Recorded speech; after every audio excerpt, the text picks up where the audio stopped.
then we'll take questions. So please queue up in the chat for questions. Thanks. Well, I think before we get started with anything about the game, it's just unbelievable to be back playing. And so many people have worked so hard, not just in our conference, but our university. The players have persevered through so much that there'll be some good books come out someday about all of this past 8 months. But we've had 32, 33 practices total. And it was nice to see a different uniform and a different jersey. And, very good A&T team, which we played last year. And you're always curious how your freshmen are going to play. You're going to, how you guard, what you get exposed to. And, lo and behold, we get off to a really good start because of a freshman. And I thought Adam was tremendous early. And then I thought our defense in the first half was really solid. We contested shots at a very high level. It's one thing we've been talking about a lot. I thought we held them to one shot. And then I think we were really, really explosive in transition. And that's one of the things that we like to do is get out and score and run. And for the most part, even in the half court, then our shot selection was very, very solid. So I was very pleased with the first half.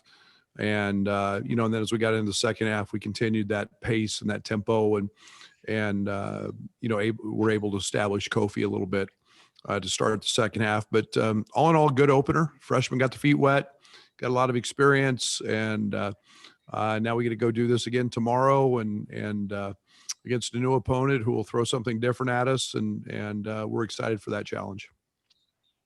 Okay, we'll start with Jim Cotter, Jeremy Werner, you're on deck, and Scott Ritchie in the hole.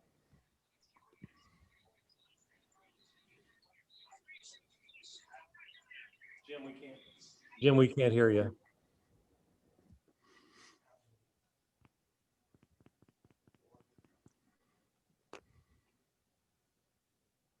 We'll come back to you, Jim. We'll come back to you, Jim. Go ahead, Jeremy. Hey, Brad. 17 threes is a program record for a team that only made 11 for a tie last year. Obviously, Adam brings a lot of shooting. Io's improved. And then you had DeMonte continuing it, Jacob Grandison. Did you see this in practice? Like, how much improved do you think the shooting is? How much do you think this game was like legit for what you guys can be? Well, we were a better shooting team, Jeremy, than we were a year ago. And, I think maybe it was just a combination of the new line, the arc being moved back. I think it was, we know Trent's, been an elite shooter. Io's been a really good shooter throughout his career, and both those guys struggled a little bit. But we set out to change that in recruiting. Obviously, Adam's an elite shooter. Jacob Grandison is a guy that can really shoot it, as does Curbelo and Coleman Hawkins. And so I think we're going to be a really good shooting team, and I think that's one of the strengths of our team. And today was evident that we shot it, but we got really good shots, and that was something I was proud of. But 17 threes, and Adam gets his career off with a 6 for 8 night is pretty impressive. So tomorrow's a new day, and we'll see if that ball goes in again. Obviously, Adam originally didn't know if Iowa would be here, probably thought he'd be gone. But how much better can Iowa make him on the court and off the court? Well, Iowa's a great distributor as well as he is scorer. And, in the open court, Iowa's one of the elite players in college basketball. We saw that today. And, I've told Adam he can simplify the game for himself and just get his feet wet by just running the floor hard, and he'll get a lot of open shots, and that proved to be the case today. So, as teams load up on Io, and they load up on Kofi or Georgie, and ball screen actions rolling to the rim, it gets very hard to tag off them. When DeMonte's doing that, when Adam does that, those guys are going to get some good looks. So again, Io does what a really good player does, and that's make his teammates better. And Adam will benefit from that. Thanks, Brad. Okay, we'll go with Scott Ritchie, Joey Wagner, and then we'll go back and try Jim. So go ahead, Scott. Hey, Brad, I guess with the shooting, you feel like you can run better offense when shots are falling like that, or did you get shots to those good looks because you were running better offense? Scott, can you repeat the question? I'm sorry. Yeah, sure. Brad, do you feel like the shooting allows you to run better offense, or were you getting the open looks because you're already running good offense to begin with? Yeah, it's a combination of both. I think one of the things that we've had problems with in the past here is we've always been a team that we've had one or two guys that maybe haven't made shots at a clip that deserve a whole bunch of attention. So, running offense has been a constant movement of players and a myriad of different sets and actions to get guys open so we could create a gap. And when you shoot the ball better, offense becomes easier, and shots have a tendency to go in when you execute. And so I think it's a combination of both. And today was a day that I don't want to say our execution was great, but we did get good shots. And they played a lot of zone, and the ball got inside and out. And when you do those things and the ball zips and you're unselfish, you play in a good rhythm, and that's what we did today. Defensively, maybe for that essentially 9-minute stretch in the first half where you held them scoreless, what did you like most about what you guys are doing there? Yeah, contesting shots, Scott, was huge. That was one of the things that we've been emphasizing. We've been challenging our guys to make every shot a contested one. And I'm excited to look back at the film here to see what our contest percentage was. But and we're a team that late last year was so we made so few mistakes. We made a lot today. I can tell you that on the defensive side, which as we move forward in our schedule, those things will get exposed. But again, it was great effort. We got on the floor, got some loose balls. We held them to one shot. So we finished the possession with a rebound, and that was good to see. Speaking one more real quick, Chicago State tomorrow. What do they do well that you're gonna have to try to counter? You know what? I'll be honest, Scott. I have not watched a second of them. I'll catch a little bit of their game here. I'll dive into film tonight, and I know they're going to play really hard. Any team that Lance Irvin's a part of is going to play their tail off. I know they've got a good amount of guys back, but that's about it when it comes to actual execution. Okay, Joey, you're up. Derek Piper on deck. Go ahead, Joey. Brad, Adam said, maybe by this point in his career, we, or people who watch him shouldn't be surprised at performances like this. Are you surprised to see him come out and shoot 10 of 12, 6 of 8 in his college debut? Well, I think one of the things we see today is guys play high-level basketball against high-level players all the time. I thought he was the best scorer in this class. I thought he was a guy who could just get buckets and do it in a variety of ways. And today it was easy. It was simple because he just ran the floor. He took good shots, and the game was easy. It won't always be that easy for him, but when you're a gifted scorer and a gifted shot maker, which he is, and the one thing with Adam, he has an ability to make hard shots. And today he didn't have to make any of those. But again, it's a tribute to our guys. I mean, Trent Frazier gives the ball up to him for an uncontested layup, and that's what our program's about, is that unselfishness. And we all know Adam's a very good scorer. We see that every day in practice. And then maybe a minute and a half after the horn at the end of the game, Kofi was running baseline to baseline with Fletch. What was behind that? Well, I think the one thing that Kofi now understands is the conditioning piece. And, any game that he played 17 minutes and, that's not a lot of minutes for Kofi. He's doubled up in those type of minutes. So for him, it's just continued growth in terms of that area.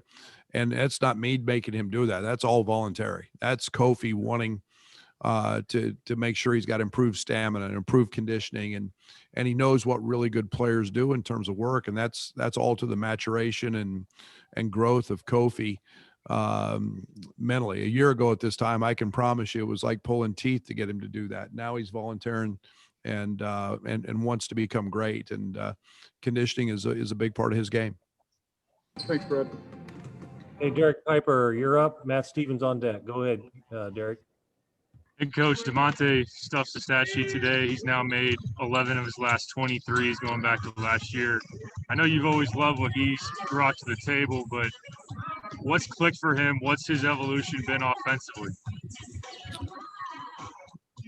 Well, Io works so hard that the one thing that you're never in shock of is success when it comes his way. It's the saying, good things happen to those who work hard. Well, I would assume he works really hard. And from the time our season ended, through all of his preparations for, what he thought might be an NBA run, he did a lot of work, and he spent a lot of time in a gym getting up a lot of shots. And he did that from what was the NBA line. So we've seen him light it up. He works every day. He's got his pregame routine, his routine before shoot around.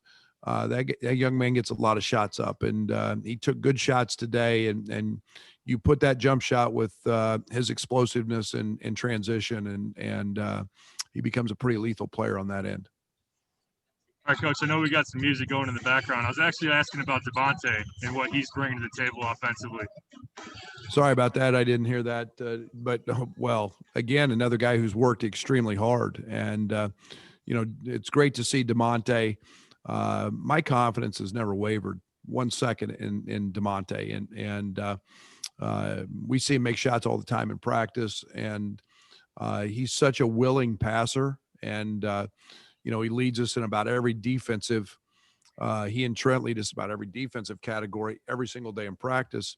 So it's nice to see him make shots. And again, he was the major reason we were playing as well as we were playing offensively at the end of last season, because he was making shots, and we see that every day. And it's great to see that go in, and he'll continue to do that because he's really worked hard at it. One more real quick. What caused you to dish the Andy Reid face shield to go for the mask? Yeah, I've done both, and I really thought I would kind of I didn't have to talk a whole bunch in terms of to our guys and communicate today, and I like the shield when I do that, but sometimes the mask is more comfortable, and you'll see me in both. I tried in timeouts mostly to stay with the shield as guys are in close proximity, but you'll see me in both, Derek. Thanks, Coach. That was a really good answer for Io as well, even with DeMonte.